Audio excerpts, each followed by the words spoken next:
Hi, this is Matt from Pell's. Today we're going to be going over the Massey Ferguson 1700 Premium Series compact tractor, which is a step up from the Economy Series as you see here. There's 6 models in the lineup ranging from 36 engine horsepower all the way up to 59.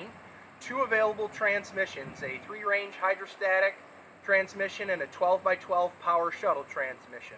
Let's move on to the operators area. Here in the operators area, we have a tilt steering wheel. You push this with your foot, and then you can position the wheel where you want, and then it'll latch into its closest position. You've got your blinkers left and right, and when you turn, it'll automatically turn off the blinker. You got low and high beams also on that. You've got your engine RPM throttle, which you can set for your 540 PTO.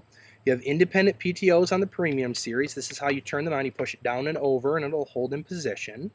You have a PTO modulation switch. So if you have something hooked to your rear 540 PTO, that's a hard start, maybe like a post hole digger sitting in clay, you'd turn this on, and then when you turn on the PTO, it will ease the PTO on and not shock load the whole powertrain system.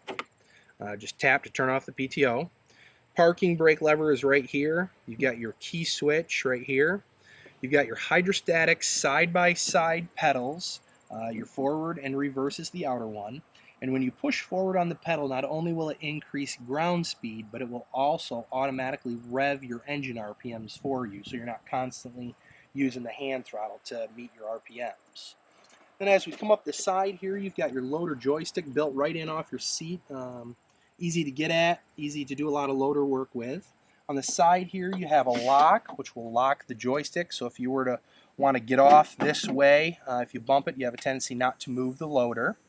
You got your 3-point up and down right here. You can use these screws if you wanted to set like a depth that you wanted to constantly, or a height you wanted to constantly come to. That'll be a nice stop. Here's 3 slots for remotes if you wanted to add them to the rear of the tractor. And then of course you have your cup holder here. And then right here we have a 12-volt power supply for like a car charger for maybe a cell phone or whatnot. Now let's move over to the left-hand side. On the dashboard we have an analog tack for engine RPMs. We have in the center a digital dashboard which will give us messages, also give us fuel readings and coolant readings. And as we follow down to the left-hand side here, we've got our 4-way flashers. We've got our button which will cycle through the digital message board. And then we have our engine regeneration button for when it calls for one. Following down, we have our brake pedal. Right now they're combined together, but you can flip this lever over and have split brakes so you can do tighter turning radius. Set your parking brake, you push down, hit your parking brake lever and let off on the pedals, and that'll stay. Push to release. Then as we come up the left-hand side here, we've got a servo-controlled hydrostatic transmission. You can adjust the max speed when you push down the forward pedal or reverse pedal.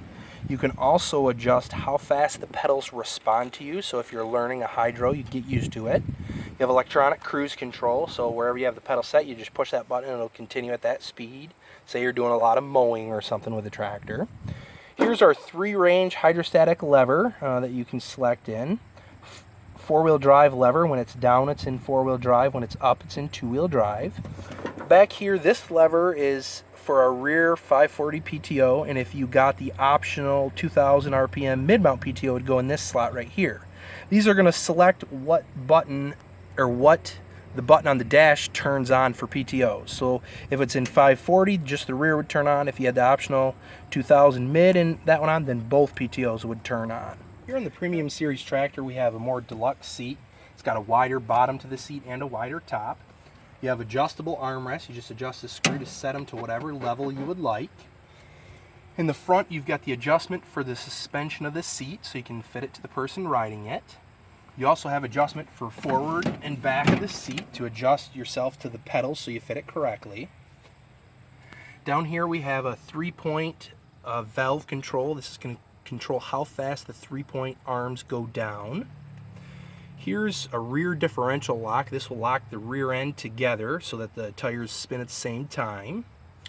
We've got a isolated platform with a rubber mat on it. The rubber mat's going to not only help with vibrations but also sound dampening. Small hump in the middle, very small compared to the Economy Series.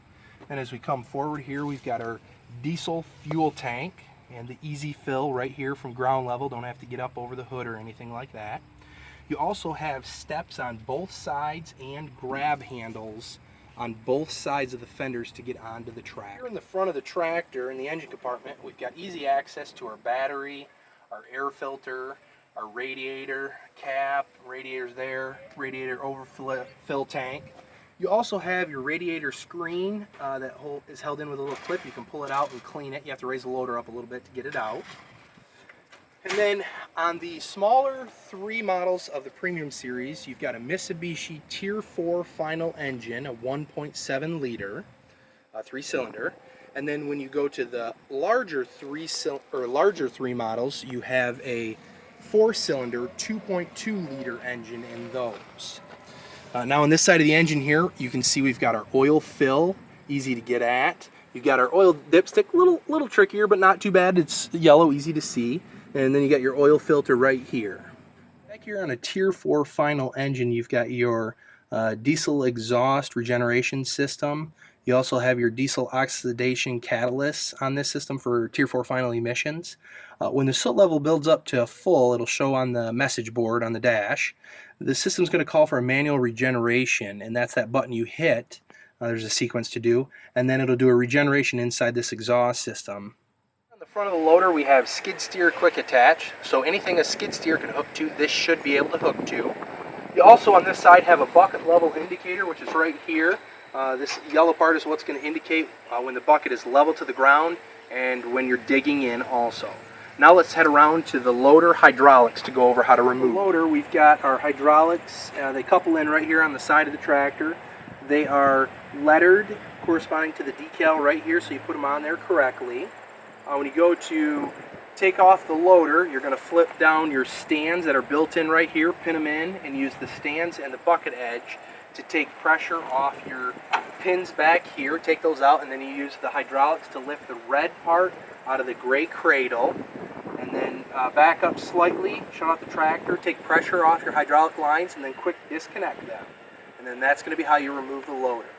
And then when we look at the loader here, you can see the pins are all have grease fittings inside of them to protect the grease fittings from getting sheared off and so that they're easy to grease. The pins are also held in place so they don't constantly turn with the loader when you're running up and down, which would wear out the pins faster. Now let's move on to the back of the machine. The tractor, we've got a sight glass for our rear transmission fluid. We can see where the level's at. If we need to add some more, the fill spout is right here. We've got a regular drawbar on the tractor. It can be pinned in or out, so it can go all the way in, all the way out, in different positions to put it in there. When you want to adjust it, this little bolt here has to be loosened, and what that does is holds tension on the drawbar so that when you're going down the road and nothing's on it, it's not chattering and driving you nuts. That gets loosened, and then you just pull this pin out to adjust it to the correct position you'd like it in. We've got a standard 540 PTO. It's got a PTO cover on it right now. When we come up here, we've got a standard Category 1 3-point hitch on the tractor. On the Premium Series, you have extendable lower links. You just pull this down and pull it out. So when you're backing up to an implement, if you're off a little bit, you can get those extra inches by that. They're pinned lower links. To adjust them in and out is very easy and very quick because it just pins in place, versus the Economy is a turnbuckle. Then when we come up here on the tractor, we've got R4 tires on it. You have R4s, which are your industrial tires. You have R1, which are ag tires. And then you have your turf tires. And as we come up here, we've got our lights protected by a piece of steel bent around them to help things move around them without breaking off. We also have a foldable ROPS bar. And then if you wanted, you can wire in. There's a little plug back here. You can wire in, and there's a harness that comes with it. Little plugs right back here, and the harness plugs into there, and you can wire in a trailer plug for the tractor. On the Massey Ferguson Premium Series, the cab version, you can see here, we have one of the industry's leading biggest cabs, most spacious, easy to get in and out of. We've got double doors, both lockable. We've got breakaway mirrors that if you hit something, they have a tendency to break away, so hopefully you don't break the glass. You also have side windows that open up to give you some venting if you don't want to use the air conditioning. You've got front and rear wipers on both windows, and then also your back window vents wide open for you. Up here we have light controls for our front and rear roof line lights. We've got controls for our wipers front and rear with squirters. We've got a light right here for when you're running at night so you can see the controls. Over here we have our heat and air controls. Here we've got a blank for a radio. The cab is wired with speakers and set up to hook into a radio. You just have to buy the radio optional. Thanks for watching our video on the Massey Ferguson 1700 Series Premium Compact Tractor. Stop into Pell's for more details.